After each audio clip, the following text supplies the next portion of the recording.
So yan, good day nga sa inyo mga kalpa, no? So nandito ulit tayo sa Scoot Tech Garage. So magpapa-retune tayo. So nung part 1 kasi nito, yung nagpa-remap tayo, nagba-valve float. So bali dito, Project FI na pala yung valve spring natin. So medyo may kamahalan siya. 1,250 plus 200 na shipping fee, bali 1,450. Ayan. So gagamitin natin na langis 15W50 na Petronas Sprinta. Ayan. So ito yung sikat na swimming pool. Ayan o. Ayan, mag-change oil muna tayo. So ito yung 200cc dual radiator setup. Ayan, nilolong ride kasi natin sa Sabado to.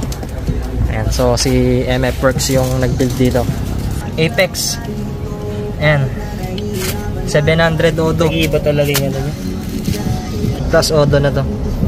Kita nyo naman, no? Diba?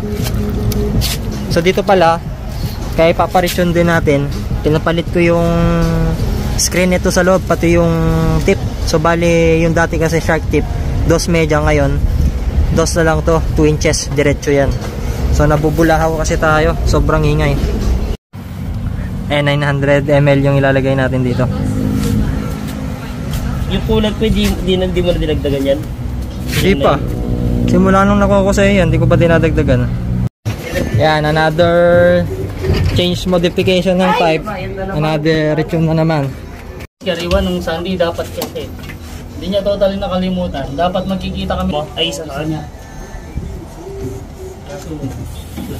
So kung makikita ninyo, 'di ba nagpa-retune tayo, ay nagpa-remap tayo nun. Yan yung nag 55k view sa Toktek natin.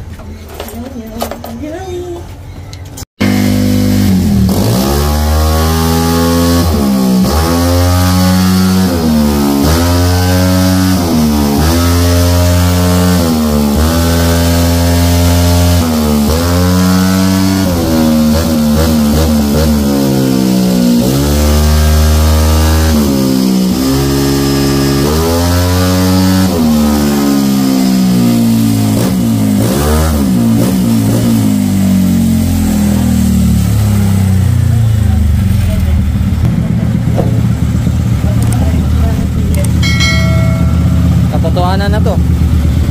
Masala mo tol yung ano dyan, no? Hold dyan.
Sabog ang CBT. Nakap si fucking shit. Oh, ito lang kainit. Screw nga tol. Flat screw. Tsaka malit. Aray, init. Mainit yan, gato. Ano? Wasak sir! Daanan. Saan ito nga masarap? Ayun no? Ako may naramdaman ako. Ito tumasik sa akin kanina. Dano lagi sparkling kanina, no? Ito flat screw. Tsaka malit. Naman, safe naman dun, di ba? Di pa rin. Di pa rin? Ako nga, nandito ako kanina eh. Tinamaan pa rin ako. Swerte ko sa damit ko lang itong akala sa po. Binuldit ka niya gano'n. Ayan na. Aray mo. Wasak ko. Anong kumalas? Yung ay, one? yung spring gar. Bumigay yung spring, no? Bumigay.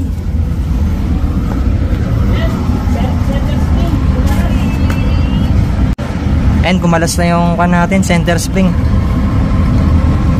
Dito nagkalamat lang siya ng konti, oh. Ayan, oh.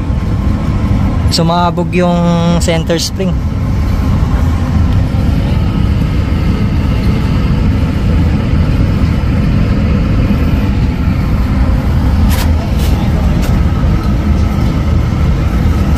Anong set? JBT? Oh, JBT. Picture natin. Pumasok ka rin. Ayan na. TBJ, no? Anong nabuwal? Lining? Ay, oh shit! Baka basaan. Yung basaan doon. Ano sinira niya? Lining. Ay, torn thread. Yung pinagpalitan mo gar. Nabenta ko na. Then, andun yung female nito. Aftermarket yan? Oo, santo. Kinabit na ano. Naka-torsion to eh. Ayun o. Gago. Wasak. Putang na. Wasak sir. Muntik nyo ako PWD. Ang resita. Ayun niya. Ayan, no? Meow, meow, meow, meow. Aray, pati lining sira. Okay lang ina. Meow, meow, meow, meow. Ang ano, parang naging isaw to, ah. Dana kainit. Ha? Hindi na talaga magkakalit na torsion. Negative. Gar! Ito, magpapalit tayo ng TSMP na center 1.5 tsaka clutch 1.2 tsaka na lang yung pulley set. Tapos ito, yung stock natin, ibabalik natin. Ito papalit. Ay, ito kailangan tong lock nya, no? Kumalas na eh.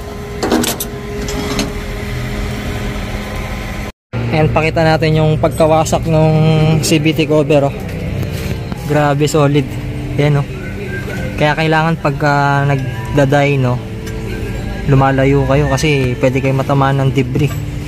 Ayan, oh. Solid. Tapos kinadkad niya rin dito, oh. Diba? Ayan, pinapalitan na yung spring. Yung torque, yung female torque drive, pwede pa raw yun. So itong stock, di mo na ikakabit. So yun, bali nagpa machine shop din tayo sa male torque drive kasi nadali rin. Yung sun na female, ayan, nadali rin to. So yung stock muna yung ilalagay natin. Ayan, oh. Ito yung nadali kanina. Pina-machine shop. Ito yung dati, oh. May tama na to, hindi na pwede yan. Okay. Okay na. Start. Tatalo.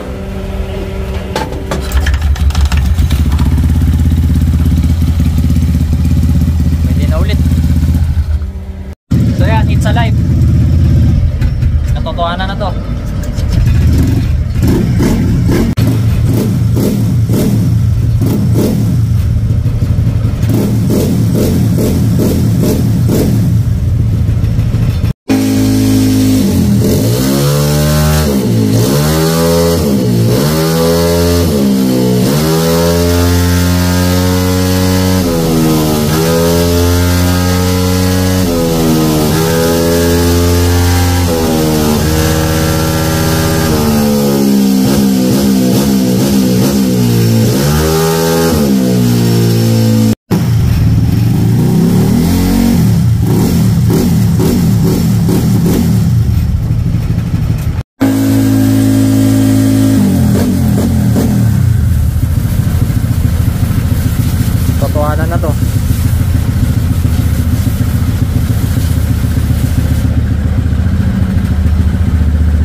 So dito nga mga kalpa, no, buti palabas siya sumabog. Kung hindi, pagpaloob, damay pati yung crankshell natin. So itong compression or center spring na gamit natin, 1.5 RPM na JBT. And JBT to pero nagpalit na tayo ng TSMP. So kayo nang bahalang humusga. Ayan, lalong-lalo na kay Boss Mickey Maso. Ayan. So, hindi ko pa sana ilalagay yung mga spring natin na TSMP. So, kinukumpleto ko kasi para minsan ng salpak. So, yun lang ang update dito. And, nakita nyo naman, transparent naman tayo sa lahat ng mga vlog natin. Pinapakita naman natin lahat yan. So, update ko na lang din pala kayo sa mga iba pang piyesang ilalagay natin dito. So, yung pulley kasi natin, nagagamitin natin yan, K-Works, tapos straight TSMP sana dun sa torque drive, pati sa mga spring, tapos sa bola. So sabi ng tuner, dun sa center spring, magpalit pa raw ako ng 1.2 kasi yung 1.5 papatayin niya yung dulo, mawawala yung dulo.